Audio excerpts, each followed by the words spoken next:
작년 9월에 스타벅스라는 회사의 CEO가 바뀌었습니다. 그 CEO가 브라이언 리콜이라는 사람인데요.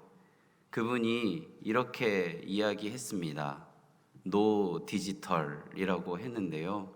그 말은 무엇이냐면 디지털로 인해서 했던 것들은 조금 줄이고 사람과의 관계를 회복하겠다라는 선언입니다.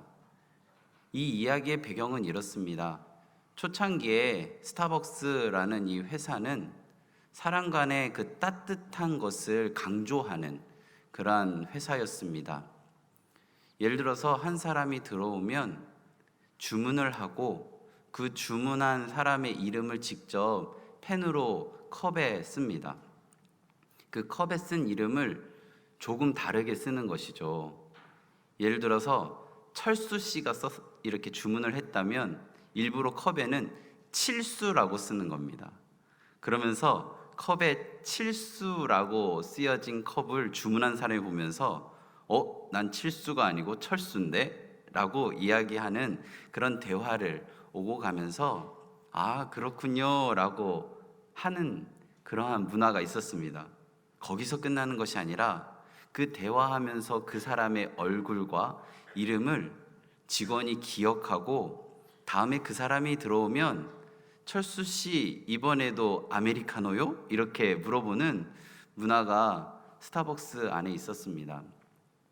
근데 이 회사가 점점 확장되어져 가자 이 상황들이 없어져 가고 사이런 오더라는 그러한 제도가 들어오고 이 모바일 앱을 개발하면서 이러한 상황들이 없어지면서 오히려 회사는 성장했습니다. 왜냐하면 주문량이 많이 들어왔거든요. 점점 주문량은 늘어나는데 그 안에 따뜻함은 없어졌습니다. 커피는 남았는데 그들이 자랑했던 이 따뜻한 문화가 없어졌습니다. 분명 매장은 있는데 사람의 온기는 점점 없어져가는 그러한 회사의 모습을 보고 작년 9월에 취임한 이 CEO가 노 디지털, 다시 사람을 기억하는 공간으로 돌아가겠다라고 선언한 것입니다. 이 이야기는 교회와 우리 그리스도인을 향한 메시지입니다. 우리는 처음에 온라인 예배 드리는 것이 참 어색했습니다. 그리고 화면 너머에서 설교를 하는 이 목사님을 대하는 것이 뭔가 예배를 잘 드린 것 같지 않다라는 생각을 하였습니다. 그런데 어느 순간 우리가 이 디지털로 인해서 우리가 받게 되는 그러한 것이 점점 익숙해지면서 교회에 오는 것보다 유튜브를 켜는 것을 더 쉽게 여기고 디지털의 편안함 속에서 우리의 신앙의 관계를 놓치고 있는 것은 아닐까라는 생각을 해봅니다.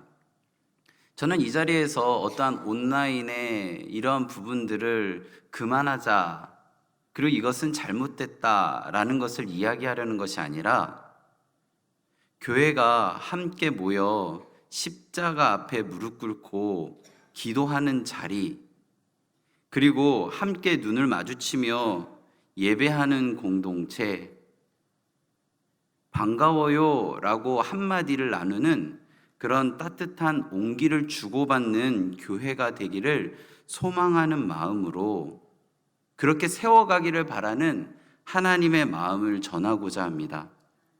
우리 강례교회가 서로 바라보고 따뜻한 마음과 기도 제목을 나누는 점점 더 따뜻해지는 공동체가 되기를 축복합니다. 오늘은 요셉을 함께 보려고 합니다.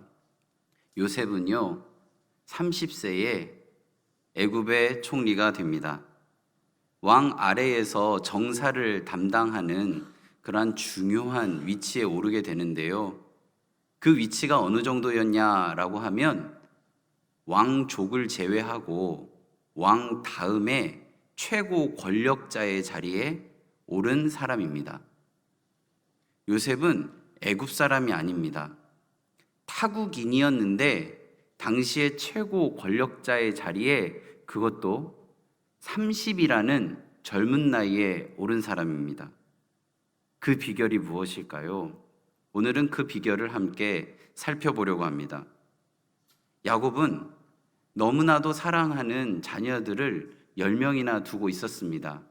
그런데 한 가지 아쉬운 것이 4명의 부인 중에 가장 사랑하는 라헬에게서는 아직 아들이 없었습니다. 이 라헬을 통하여 아들을 낳았는데 그 이름이 바로 요셉입니다.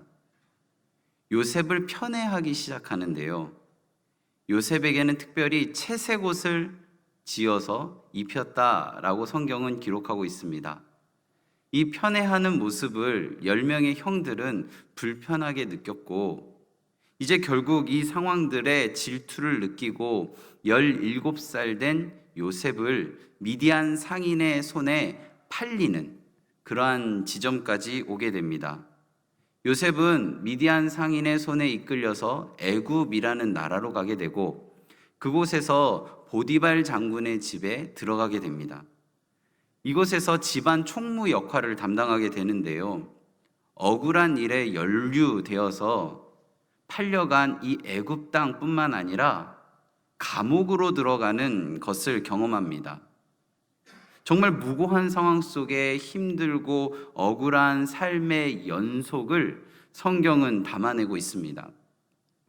저는 어렸을 때 이 요셉의 이야기를 들을 때 위인전기를 읽는 것 같았습니다. 뭔가 위대한 인물의 이야기, 저와는 차원이 다른 사람의 이야기처럼 느껴졌습니다. 잘 와닿지 않았다는 거죠. 그런데 성경을 천천히 읽어가다 보니까 제 생각과 다르다라는 것을 알게 되었습니다.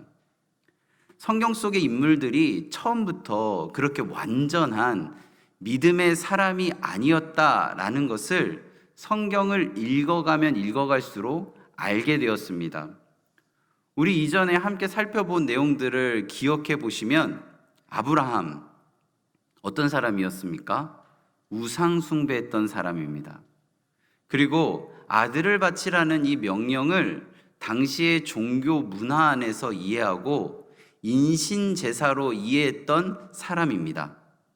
그럼 우리 저번 주에 했던 야곱은 어떤 사람입니까? 자기가 갖고 싶은 것을 손에 쥐려고 형을 속이고 아버지를 속인 사람입니다.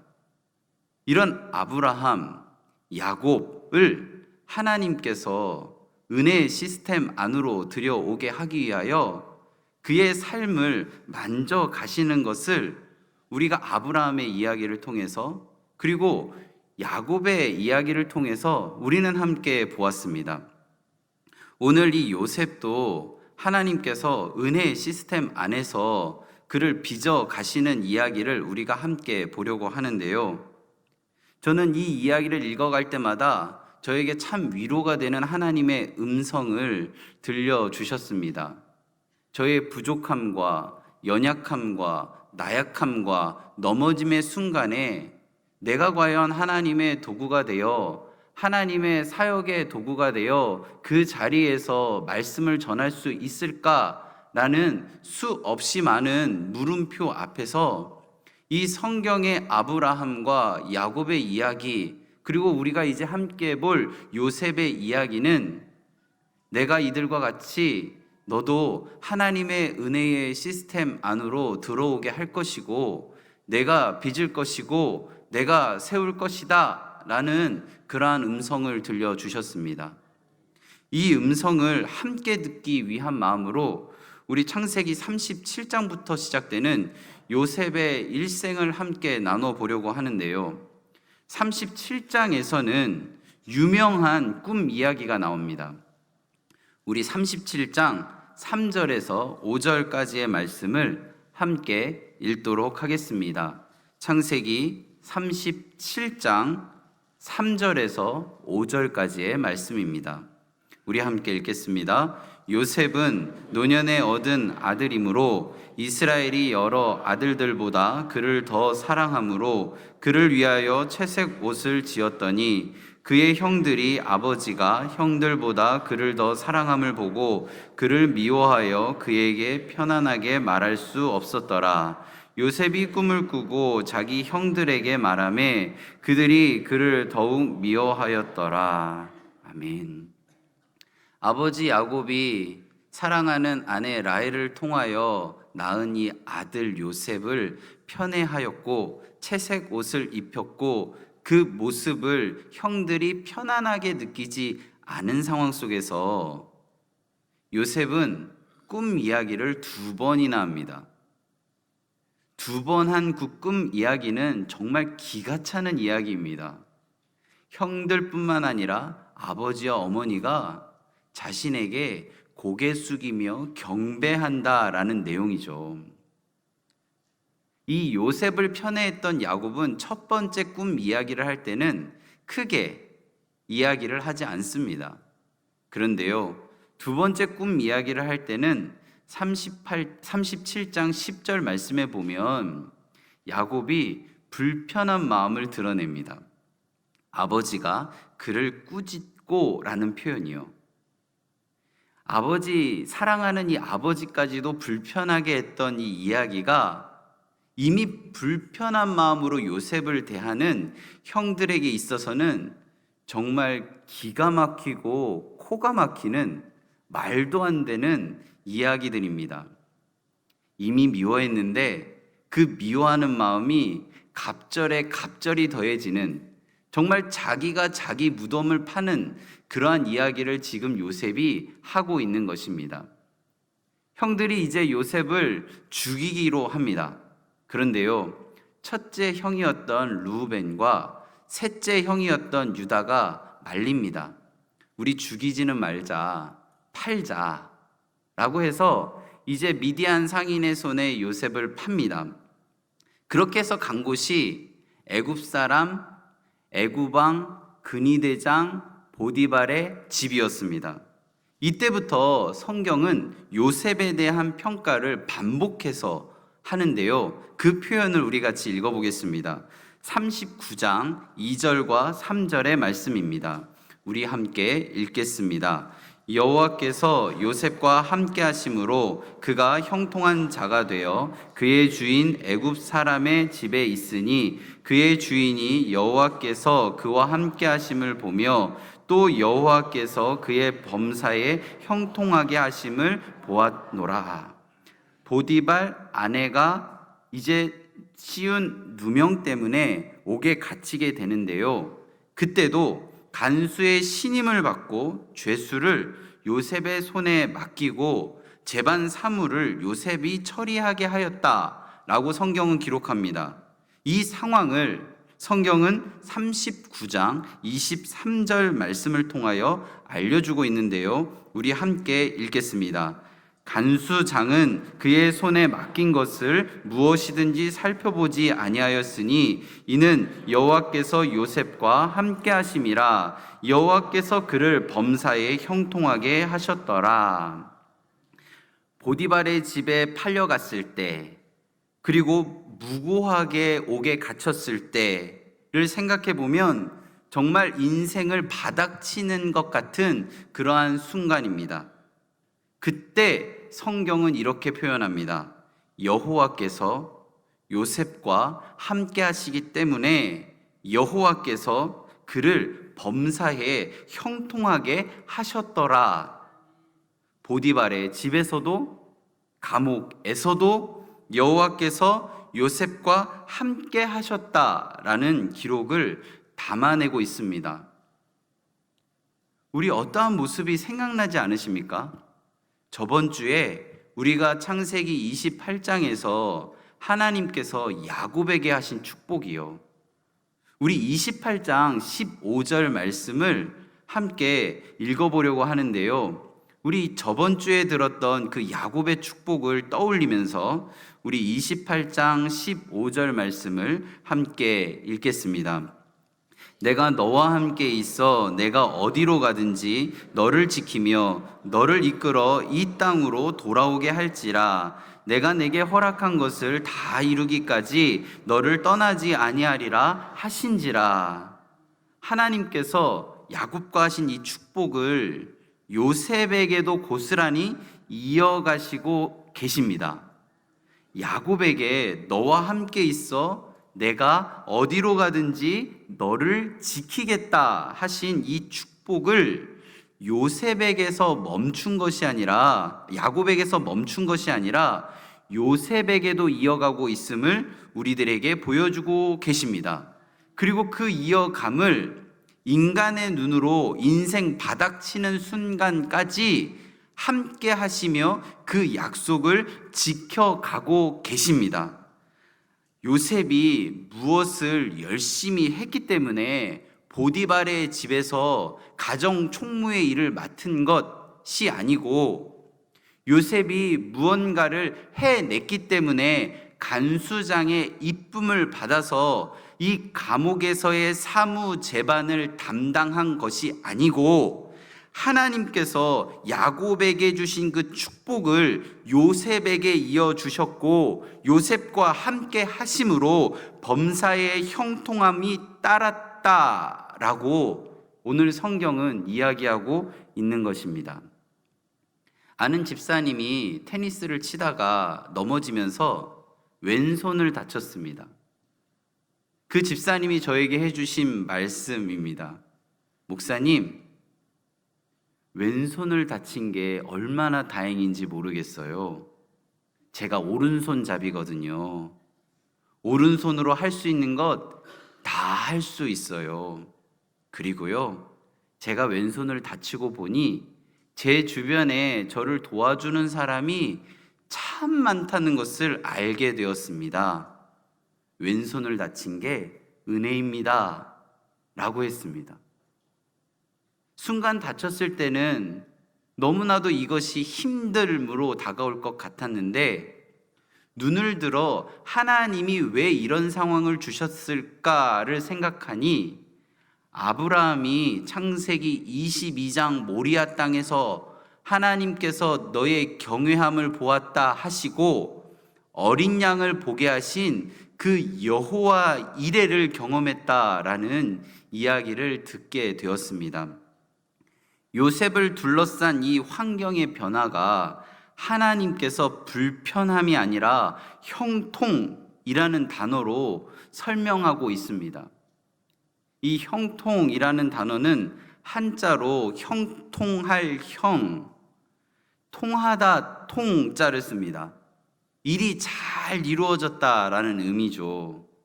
그런데요, 보디발 집에 종으로 간 것이, 무고하게 감옥으로 간 것이 일이 잘 이루어졌다는 의미를 담은 형통으로 받아들여지시나요? 저는 안 받아들여지는데요. 히브리어로 한번 읽어봤습니다. 한글 성경에 있는 이 형통이라는 단어, 히브리어 단어로는요, 쯔라크라는 단어입니다. 이 단어를 원어 그대로 해석하면 이렇습니다. 단순한 성공이 아니라 하나님의 능력과 도우심으로 앞으로 나아가는 것을 의미한다라고 해석할 수 있습니다. 그러니까 요셉의 삶에 대한 평가에서 이 형통은 환경이 좋아져서가 아니라 하나님이 함께 하심으로 그것으로 인하여 하나님의 목적에 맞게 쓰임받는 삶이라는 것을 이야기하고 있는 것입니다. 세상은 일이 잘 되었을 때, 잘 이루어졌을 때 형통이라고 합니다. 그러나 성경은 하나님께서 함께 하셨을 때 형통이라는 단어를 씁니다. 세상에서 말하는 형통과 성경에서 말하는 형통, 이 둘 중에 하나를 선택하라고 한다면 무엇을 선택하시겠습니까? 자꾸 요셉의 이야기가 우리의 기대와 다르게 흘러가고 있습니다. 요셉의 형통, 그 형통의 축복이 우리 안에 있기를 축복합니다. 이 정의에는 우린 아멘이라고 쉽게 답할 수 있습니다. 그런데요, 형통의 의미를 알고 요셉이 감옥에 가는 형통의 축복이 우리 안에 있기를 축복합니다. 소리가 좀 줄었습니다. 형들에게 미움을 받고 미디안 상인의 손에 붙들려 종살이하는 형통의 축복이 우리 안에 있기를 바랍니다. 아까 처음보다는 좀 많이 작아지셨네요. 이게 우리의 연약함입니다. 우리의 연약함이죠. 정의로는 받아들일 수 있는데 그 상황의 의미를 알고 그 어려운 상황이 나에게 오기에는 받아들이기가 어려운 그것이 우리의 연약함입니다.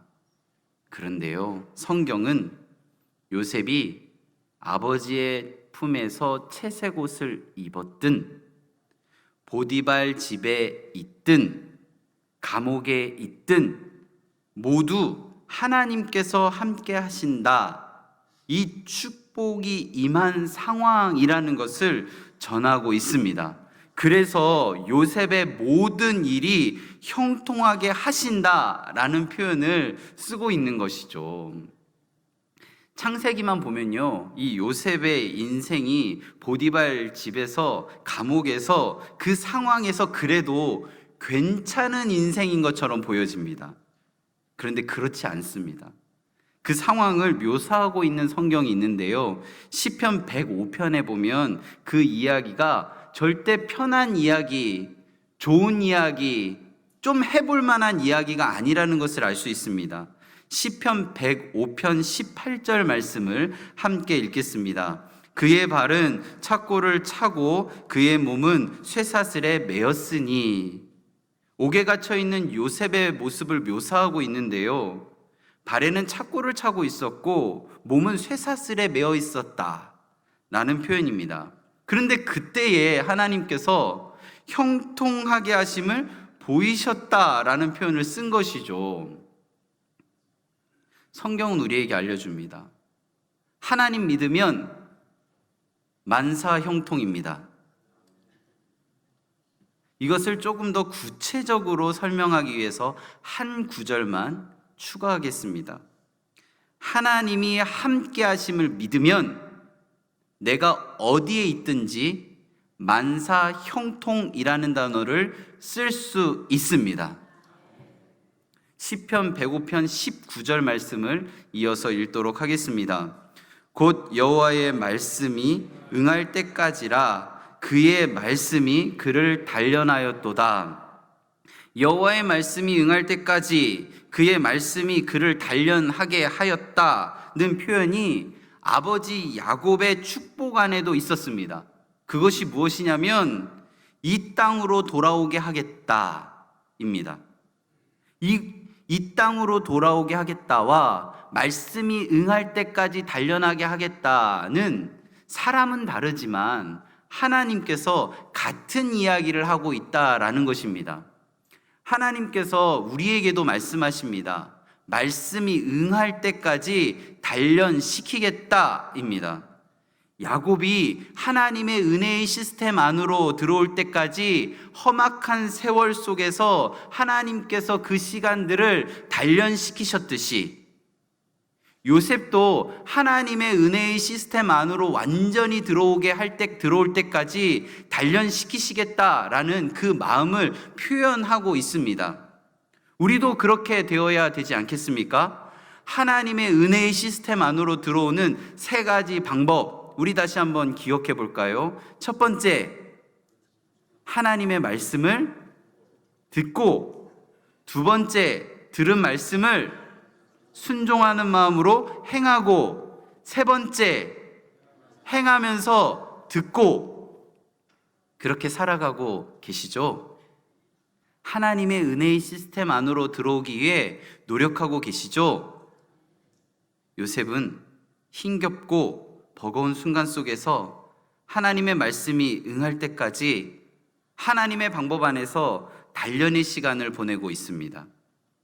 애굽에 팔려갈 때부터 보디발의 집에서 누명을 쓰고 감옥에 갇힌 모든 순간이 성경은 단련의 시간이라고 이야기하고 있습니다. 그런데 그 단련의 시간도 형통인 이유는 단 하나입니다. 하나님께서 함께 하심입니다. 하나님을 모르고 오히려 우상을 섬기던 아브라함, 믿기 시작했는데 당시 종교의 틀 안에서 그 명령을 인신제사로 이해했던 아브라함, 무언가를 더 쥐려고 애쓰면서 아버지 속이고 형 속였던 이 야곱, 아브람과 야곱을 하나님의 은혜의 시스템 안으로 들어오는 이 모든 시간, 우리는 분명하게 보았고 알고 있습니다. 그리고 어떻게 변화시키셨는지 우리는 함께 보았습니다. 이 과정이 단련의 시간입니다. 욥기 23장 10절 말씀을 함께 읽겠습니다. 그러나 내가 가는 길을 그가 아시나니 그가 나를 단련하신 후에는 내가 순금같이 되어 나오리라. 우리는 고난이 종종 닥칠 때에 내가 무엇을 잘못했기 때문일까? 라는 생각을 합니다. 그렇게 자책을 하지요.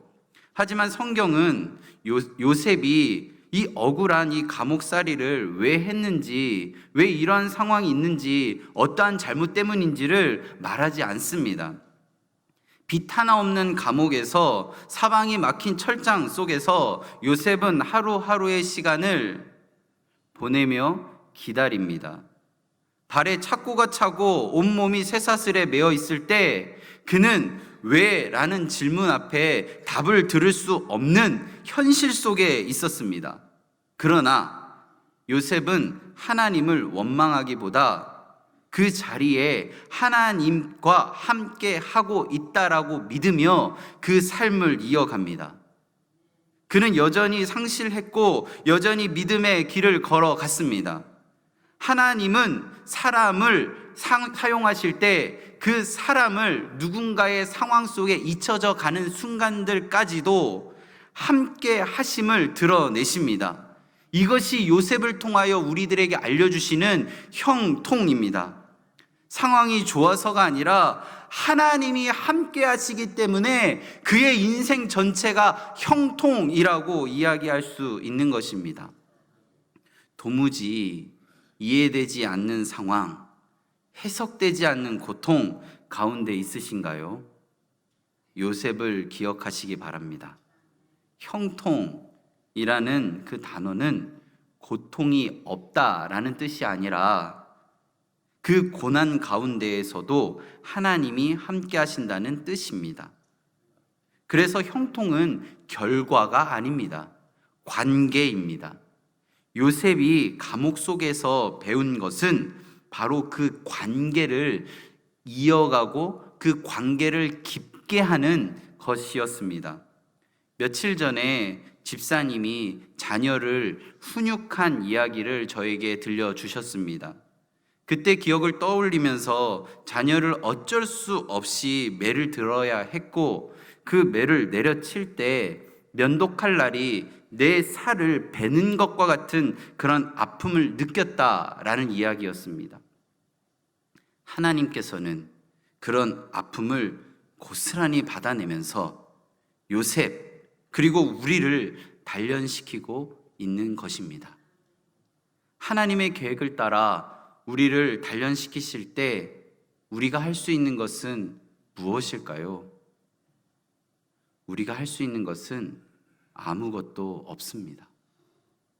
군인들이 강한 훈련을 받을 때 소리 빽빽 지르고 고함을 치면서 훈련을 받는 모습을 봅니다. 눈이 빨개지면서 눈물 꾹꾹 참으면서 훈련의 시간을 견딥니다. 군인들이 훈련할 때 극강의 고통 속에서 눈물과 콧물을 흘리는 이유는 포기하지 않겠다는 강한 의지입니다. 사실 훈련장에서 자진 퇴소하면 힘들 이유도 없고 소리를 지를 필요도 없고 눈물을 참아낼 이유가 없는데 그들이 꾹꾹 참아내는 이유는 이 훈련을 완수하겠다는 강한 의지입니다. 하나님께서 작정하시고 우리를 단련시키실 때 우리가 할 수 있는 것은 아무것도 없는데 그나마 할 수 있는 것이 있다면 소리 빽빽 지르고 고함치고 눈이 빨개지면서 눈물 꾹꾹 참는 그 시간을 견뎌내는 것입니다. 그래서 신앙생활 하다가 힘들면 이 교회에 와서 소리 빽빽 지르고 고함치고 눈이 빨개지면서 엉엉 울면서 기도의 시간을 보내는 것입니다. 한 가지 기억해야 하는 것은요, 훈련할 때 조교가 훈련하는 내내 옆에 있다라는 사실입니다. 영어로 never quit 이라는 단어가 있습니다.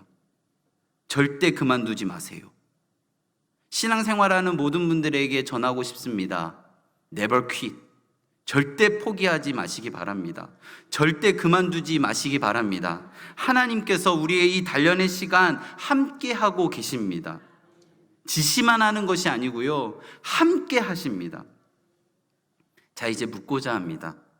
요셉의 일생 전체 속에서 어디쯤 와 계십니까? 아버지의 품에서 채색 옷 입고 있는 상태인가요? 어디로 갈지는 모르는데 미디안 상인의 손에 붙들려 가고 계신가요? 보디발 장군의 집에서 총무 역할을 하는 종으로서의 시간을 보내고 계신가요? 억울함으로 감옥에 갇혀 있으신가요? 어떠한 상황에 있든지 지금 하나님께서 함께 하심을 믿으십니까? 믿는다면 그 자리가 형통의 자리입니다. 오늘 저는 애굽의 총리가 된 상황을 의도적으로 이야기하지 않았습니다. 성공이나 번영의 논리로 성공한 요셉을 보고 요셉처럼 애굽의 총리의 자리와 같은 높은 자리에서 세상을 이끌어 갑시다, 이런 류의 고지론을 이야기하고 싶지 않기 때문입니다. 예수님이 그리하셨듯이 우리는 더 낮아져야 합니다. 더 겸손해져야 합니다. 아버지 야곱이 죽자 그동안의 일을 용서를 구하기 위해 형들이 찾아옵니다. 그때의 요셉이 창세기 50장 20절 말씀으로 대답을 하는데요, 우리 함께 창세기 50장 20절을 함께 읽겠습니다. 당신들은 나를 해하려 하였으나 하나님은 그것을 선으로 바꾸사 오늘과 같이 많은 백성의 생명을 구원하게 하시려 하셨나니. 여기서 당신들은 이라는 표현은 직접적으로 10명의 형을 지칭하지만 오늘 들은 말씀을 다시 되새겨 볼 때 이 당신들은 이라는 표현은 우리가 함께 지금까지 본 요셉 전체의 인생, 그 의미를 담고 있는 시간을 의미합니다. 우리 시편 3편 5절 말씀을 함께 읽겠습니다. 천만인이 나를 애워싸 진친다 하여도 나는 두려워하지 아니하리로다. 왜요? 하나님이 함께 하시니까요. 우리 다시 한번 시편 3편 6절을 읽겠습니다. 천만인이 나를 애워싸 진친다 하여도 나는 두려워하지 아니하리이다. 왜요? 하나님이 함께 하시니까요. 한 번 더 읽겠습니다. 천만인이 나를 애워싸 진친다 하여도 나는 두려워하지 아니하리이다. 왜요? 하나님이 함께 하시니까요. 이거 하나면 됩니다. 이거 하나요. 요셉은요, 인생을 볼 때 버려지고 팔리고 사람이 잊혀진 것 같은 그 길을 걸어갔지만 하나님은 그 고통스러운 시간 함께 하시고 형통하다 하십니다. 며칠 전에 성도님이 이런 고백을 저에게 들려주셨습니다.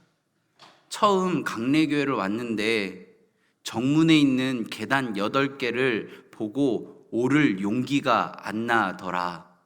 그런데 기도하고 눈을 뜨었더니 그 8개의 계단을 올라갈 수 있었고 기쁜 신앙생활을 이어갈 수 있었다라는 이야기를 해주었습니다. 고작 8개의 계단이 아니고요, 무려 8개의 계단입니다. 우리의 인생에 8개의 계단을 만날 때에 고작 8개 못 오르는 나의 모습이 아니라 무려 8개의 계단을 못 오르는 나의 연약함, 그 속에서 하나님 함께 해 주세요 라는 마음으로 기도하며 눈을 떠보시기 바랍니다. 그때에 하나님께서 힘 주시고 그 계단 8개를 오르게 하실 것입니다. 제가 찬양을 함께 나누려고 하는데요, 아는 분은 함께 찬양해 주시고 모르는 분은 가사를 보면서 고백하며 함께 나아갔으면 좋겠습니다. 제가 가사를 먼저 읽어드리겠습니다. 나의 평생에 가장 복된 일은 내가 예수님을 만난 것이라. 나의 평생에 가장 잘한 일은 내가 예수님을 주로 섬긴 것이라. 여러분, 가장 복된 일이 뭐예요? 가장 잘한 일이 무엇인가요? 우리 이 자리에서 그것을 느꼈으면 좋겠습니다. 이 고백이 우리의 고백이 되기를 바랍니다. 우리 같이 찬양하겠습니다.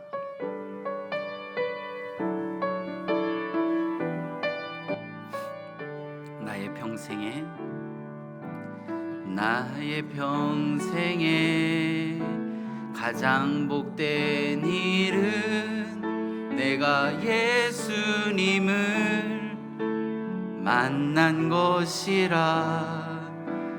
나의 평생에 가장 복된 일은 내가 예수님을 주로 섬긴 것이라. 이 세상 살 동안 내가 걷는 길이 때론 험하여서 넘어질 때도 주의 강한 손이 나를 붙드시니 나는 예수님만 주로 섬기며 살리. 나는 주를 섬기는 것에 후회가 없습니다. 내가 걸어온 모든 시간 다 주의 은혜니 내가 걸어갈 모든 날도 주만 섬기며 살리. 오직 예수 이름 부르며 살아가리라. 이것이 나의 간증이요, 이것이 나의 찬송일세. 나 사는 동안 끊임없이 주를 찬송하리로다. 아멘. 요셉의 인생 전체는 수동태였습니다. 꿈을 꾸이고 팔리고 갇히고 풀리고 총리로 임명되고 정말 자신의 계획대로 자신의 의지대로 된 것이 하나도 없습니다. 자신의 의도대로 되지 않을 때 요셉은 당연히 고통스러웠을 것입니다. 그런데 나중에 보니 요셉을 팔아넘긴 형들이 그 일로 구원을 받고 요셉은 팔려갔지만 그들에게 구원을 베푸는 자가 되었습니다.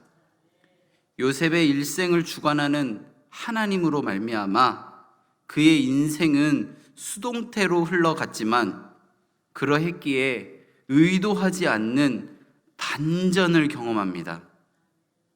손양원 목사님이 예수 중독자라는 시를 남겼습니다. 제가 읽어드리겠습니다. 나 예수 중독자 되어야 하겠다. 술 중독자는 술로만 살다가 술로 인해 죽게 되는 것이고 아편 중독자는 아편으로 살다가 아편으로 인해 죽게 되나니 우리도 예수의 중독자 되어 예수로 살다가 예수로 죽자. 우리의 전 생활과 생명을 주님 위에 살며 주같이 부활된다. 주의 종이니 주만 위에 일하는 자 되고 내일 되지 않게 하자. 지금 우리가 교회 안에서 이루어지는 모든 일은 내일이 아닙니다. 하나님이 하시는 일입니다. 당신들은 나를 헤아려 하였으나 하나님은 그것을 선으로 바꾸사 오늘과 같이 많은 백성의 생명을 구원하게 하시려 하셨나니, 지금 나를 헤아려 하는 것까지도 하나님께서 선으로 바꾸실 것을 믿는 것이 그리스도인의 삶입니다. 나를 힘들게 하는 무엇 가운데에도 하나님이 함께 하심을 믿는 것이 하나님의 자녀의 시간입니다. 우리가 생각하는 형통이 아닌 하나님께서 모든 일에 형통하게 하심을 믿는 것이 오늘을 살아가는 행복한 성도의 모습입니다. 이 은혜가 이 자리에 있는 모든 분들에게 동일하게 임하기를 간절히 바라고 축원합니다. 말씀을 기억하며 기도하겠습니다. 하나님 아버지, 요셉의 삶을 통해 하나님의 섭리가 어떻게 고난 속에서도 이루어지는지를 보게 하시니 감사합니다. 사랑받는 요셉이 형들에게 버림받고 낯선 땅에 팔려가고 억울한 누명을 쓰고 감옥에 갇히는 모든 순간에도 하나님은 결코 요셉을 떠나지 않으셨고 오히려 그의 삶을 형통하게 하셨음을 믿습니다. 하나님, 우리도 때로 이해할 수 없는 고난의 길을 걷고 있을 때 형통이라는 평탄의 길이 아니라 하나님이 함께 하시는 삶, 형통함을 믿습니다. 아무것도 보이지 않는 감옥 같은 현실 속에서도 하나님의 계획은 여전히 진행되고 있음을 신뢰하게 하옵소서. 요셉처럼 어떤 환경 속에서도 하나님 잊지 않게 하시고 결국 하나님의 선하신 뜻이 우리 삶을 통해 이루어질 것을 기대하며 살아가게 하옵소서. 예수 그리스도의 이름으로 기도드립니다. 아멘.